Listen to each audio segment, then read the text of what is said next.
In this question, we're calculating the average speed of the tip of a pen when a student has completed a GCSE Physics paper that takes 60 minutes. Now, in order to work out how quickly this is moving, we need to think about the time taken and the total distance travelled.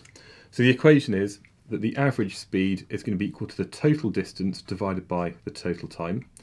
Now, the total distance is going to be the number of characters, so that's 1,872, times the length of each character, which is 18 millimetres. So that's 0.018 of a metre. And we're going to divide that by the time, and it says here it's 60 minutes, but we always need to convert our time into seconds, so that's multiplied by 60. So to work this out, I'm going to put brackets, so 1872 times 0.018 divided by 3,600.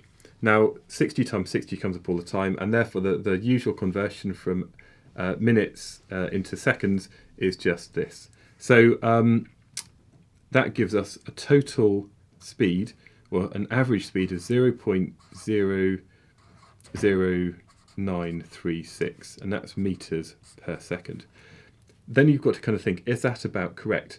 Well, actually, this is the same as something, the pen tip moving at an average speed of 9 millimeters per second. And if we imagine what that is like, if we just think about this pen moving along, every second it goes about another 9 millimeters.